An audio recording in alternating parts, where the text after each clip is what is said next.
The second highest organ of the ruling All Progressive Congress APC, the National Executive Committee NEC, at the instance of President Muhammadu Buhari, who in his opening address recommended that party leaders in attendance should consider the dissolution of the 2-year-old Comrade Adams Oshomole-led National Working Committee at the height of leadership crisis that nearly grounded the operational activities of the party. President Buhari said, "Confronted with these issues, it is obvious that the fortunes of the party are currently in jeopardy. Administration of our party is becoming impossible, and there is consequently an urgent need for intervention to immediately arrest further drifts and internal wrangling, which may lead to total disintegration." A 13-man caretaker and extraordinary convention planning committee, CECPC, led by Yobe State Governor Mai Mala Buni, was inaugurated to manage the affairs of the party and conduct a national convention within 6 months. The meeting also directed all litigations instituted by party members to be withdrawn and ensure reconciliation of all aggrieved members. Instead of embarking on its primary mandate of conducting a national convention that will produce a new set of National Working Committee members, the Buni-led committee came up with a different plan, working in concert with the Progressive Governors Forum (PGF). The caretaker committee insisted that the conduct of an acceptable convention is dependent on the compilation of an authentic party membership register, hence the conduct of the party's membership registration and revalidation exercise. This development did not go down well with some members. This pitched the committee, along with the progressive governors on one side and some party stakeholders on the other side, leading the opposition against the exercise. Some members under the auspice of the concerned APC members, CAPC, argued that the registration exercise was a ploy to deregister some perceived enemies and for CECPC tenure elongation. Its spokesman, Alhaji Daudu Abdullahi, said, "The mandate given to the Buni Committee was simple: reconcile aggrieved party members and hold a national convention to elect new national officers for our party. We're also aware that there is a grand plot to disenfranchise some members of the party that don't agree with those who are planning to take over the party using this registration.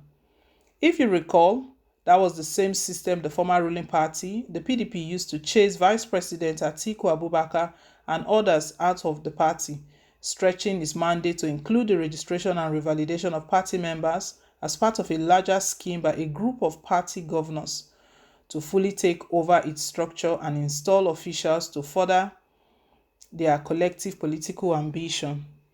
The Director General of the Progressive Governors Forum, Dr. Saliu Lukman, however, disagrees with the CAPC members. Lukman said, "One will expect any leader of the party with any claim of being a progressive or even democratic politician to welcome the need to have membership registration and verification ahead of the APC National Convention." By December, it became obvious that the CECPC was not in a hurry to leave the office. The allegation that the membership registration and revalidation exercise was a ploy for tenure extension was confirmed on December 8, 2020, at the NEC meeting, when it not only extended the CECPC's tenure but also ceded the powers of the NEC to the caretaker committee. Thus, that was how the Buni-led committee began to lose the confidence of a good number of members who had supported it all along. Rather than put machinery in motion for the conduct of the convention, the caretaker committee secured a tenure extension at the NEC meeting of December 8, 2020. Kaduna State Governor Nasir El-Rufai announced another timeline of 6 months extension for the Buni-led committee along 4 other resolutions. Expressing his reservation on the exercise, Chief Bisi Akande, the party's founding interim national chairman, sounded a note of caution. The former Osun State governor reluctantly participated in the exercise, but he described it as an aberration. He said, "No population census is repeated within less than a decade, and voters are not re-registered at every election. Within this context, I see the present APC membership registration within less than a decade after the original register as an indefensible aberration, leading to certain ugly perceptions that the APC leadership might be wasteful and unappreciative of the proper use of money in a kind of scanty economy in which Nigeria now finds itself. These seeming ugly perceptions put abeyance the applause of the two national election successes that the original APC register enjoyed since its completion on February 15, 2014, and the over 1 billion naira of 2014 value that the original register cost when the APC had no money of its own. The nationwide exercise further opened old wounds and worsened leadership rivalry in most states of the country, from Kwara to Imo, Ogun, Kano, Akwa Ibom, Enugu, Delta to Osun, even in Benue, Rivers, Lagos, and in virtually most of the states, the exercise was marred by one complaint or the other, thereby further widening the existing divide in some states between governors, ministers, and other leaders. The exercise, rather than unite, became a tool of destabilization. There were allegations in some states that some founding fathers of the party had been shut out of the new register. Many of them were denied registration. A typical example was the case of Senator Rochas Okorocha, a former governor and founding father, and his group were said to have been denied revalidation in Imo.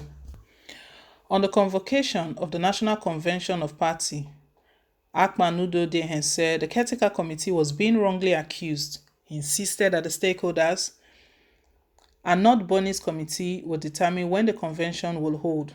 The secretary added, "On the issue of convention, we have explained it over time that it is not the caretaker committee that will decide.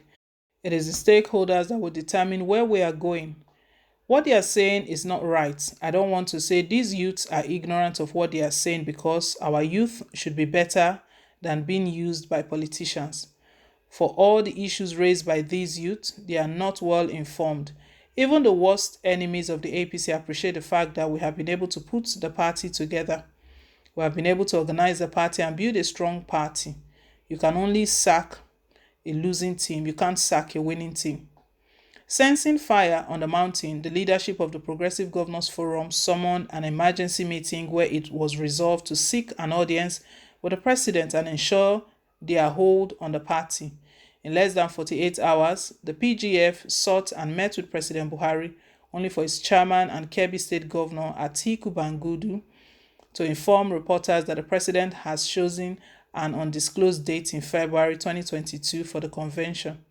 Barely 1 week after the Kaduna outburst, leaders of PYM made good their promises. In Abuja, the group announced and inaugurated a parallel 18-man caretaker committee and fixed the party's national convention for February 26, 2022. Commending the presidential approval of a date in February next year, the concerned APC stakeholders and APC Rebirth advised the Bernie-led committee to follow up on the presidential directive by immediately commencing the process that will give the APC a befitting and transparent convention that members will be proud of.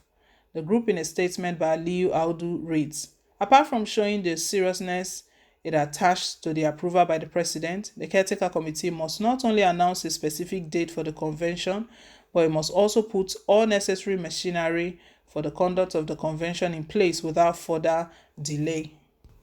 It is our hope and belief that the caretaker committee will not employ and delay tactics that will result in the need to further postpone the national convention from February 2022 date, as it has done in the past. The major, if not the only task before the caretaker committee as of today is the conduct of the national convention, and this must be pursued with all vigor and seriousness it deserves. While we await the release of the full timetable for the national convention, the concerned APC stakeholders reiterate its earlier position that the upcoming national convention must not only be free, fair, and transparent, but must be seen to be so by all party men and women. The convention must be open, credible, and devoid of any form of imposition in whatever guise. It is time the APC again subject the emergence of its leadership to the will and consent of the majority of party members, rather than the backdoor consensus arrangement of any bloc or groups. The APC Rebirth Group, in its avowed commitment to ensuring that our party is returned to its core progressive ideas and foundations, will continue to watch the processes leading to the convention closely and ensure that only individuals with a requisite pedigree will emerge as new leaders of the APC.